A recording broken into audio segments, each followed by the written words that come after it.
شوخی مارنا ہمارے معاشرے میں ایک عام سی بات بن چکی ہے۔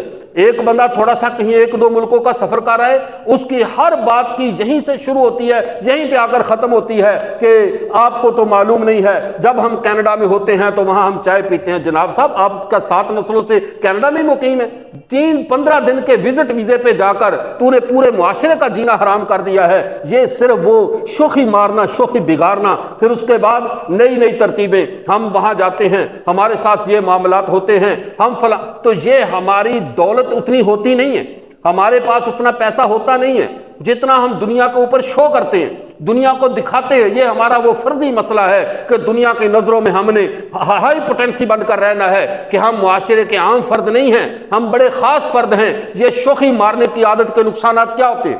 میں تذکرہ نہیں کروں گا، وہ دوست اللہ ان کی مغفرت فرمائے، اللہ کے دربار میں وہ پہنچ گئے اور انہوں نے اسٹیج پر نعت پڑھتے ہوئے، ہمارے پاکستان کے ایک معروف نعت خواں تھے، لوگوں نے ان کو ویلے دی، پیسے ایسے دیے جیسے لوگ خوش ہو کر دیتے ہیں، تو انہوں نے صرف یہ بتانے کے لیے کہ میں بیرون ملک بھی جاتا ہوں، فون کہہ دیا یہ تم کیا کر رہے ہو، 10 20 50 مجھ پر پھینک رہے ہو۔ جب میں لندن میں نعت پڑھتا ہوں یا جب میں امریکہ جاتا ہوں، لوگ پاؤنڈ اور ڈالر میرے اوپر پھینکتے ہیں، اور تم یہ کیا چند روپے دے کر سمجھتے ہو کہ یہ حق ادا ہو گیا؟ اب اپنی طرف سے تو اس نے شوخی مار دی، لیکن شام کوئی بتا خوروں کی گھر میں پرچی آ گئی کہ مولانا صاحب جو آپ باہر سے ڈالر اور پاؤنڈ کما کر لاتے ہیں، ہمارے ساتھ بیٹھ کر ڈیل کرو، اگر زندہ رہنا چاہتے ہو ہمیں 5 لاکھ روپے ماہانہ ادا کریں گے۔ جب یہ معاملہ بنا پھر رنگ اڑ گئے، یہ کیا ہو گیا میرے ساتھ؟ بھئی یہ شوخی اگر نہ مارتے تو تمہارے ساتھ یہ مسئلہ پیش نہ آتا۔ حتیٰ کہ جب بتا خوروں نے حد سے بات بڑی، 1 لاکھ روپے ماہانہ پر ڈیل ہوئی، 1 لاکھ ماہانہ دیتے رہے، پھر حالات بدل کے 2-3 ماہ کے بعد وہ بھی نہ دے سکے، انہی بتا خوروں نے اس نعت خاں کو اس کی بیٹی سمیت شہید کر دیا اس وجہ پر کہ تو نے ہمارا ماہانہ بھتا کیوں نہیں دیا۔ یہ بات فتنہ اٹھا کہاں سے؟ جب اس نے سٹیج پر بیٹھ کر لوگوں کے سامنے اپنے مال کی جعلی ڈھینگ ماری، شوخی ماری۔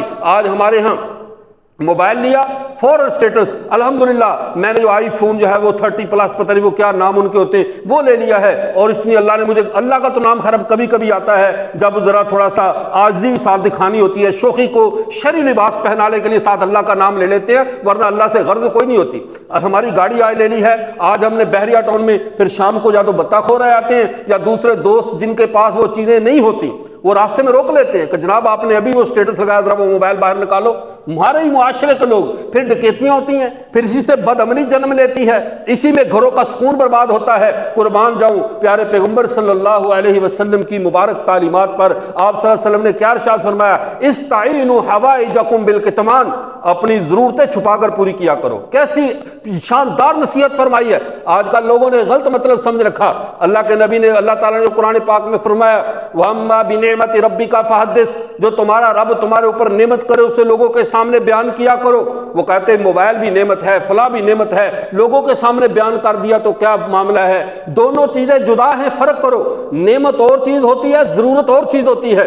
نعمت وہ ہوتی ہے جو تم سے کوئی چھین نہیں سکتا، وہ تمہارے پاس اللہ کا ایک فضل ہے، تمہارے پاس علم، یہ اللہ کی نعمت ہے۔ کرو اظہار کہ میں عالم دین ہوں، کرو میں حافظ قرآن کو چھین کر دکھائے کہ تمہارے سینے سے USB لگائے اور تمہارے سارا قرآن اڑا کر لے جائے، یا تمہارا ڈیٹا سکین کر لے اور تمہارا سینہ خالی رہ جائے۔ یہ وہ نعمت ہے جو تم سے کوئی چھین نہیں سکتا۔ ان نعمتوں کا اظہار کرو۔ اولاد اگر اللہ نے تمہیں دی ہے تو یہ نعمت ہے، لیکن موبائل یہ ہماری ضرورت ہے، گھر ہماری ضرورت ہے، اچھا کھانا ہماری ضرورت ہے، اچھا لباس ہماری ضرورت ہے۔ ضروریات کی اشتہار نہیں بنایا جاتا، ضروریات کو بقدر ضرورت رہتے ہوئے چھپا کر پورا کیا جاتا ہے، تاکہ ہمارے وہ مسلمان، ہمارے وہ دوست جو ان نعمتوں سے محروم ہیں، ان ضروریات کے پورا کرنے سے تنگ آ چکے ہیں، ان سے وہ ضروریات پوری نہیں ہو رہی، تم لوگ ان کے حسد کا نشانہ نہ بن جاؤ، تم لوگ ان کی طرف سے تکلیف کا نشانہ نہ بن جاؤ۔ استعینوا حوائجکم بالکتمان، اپنی ضرورتیں چھپا کر پوری کیا کرو، لوگوں کے سامنے اشتہار نہ بنایا کرو۔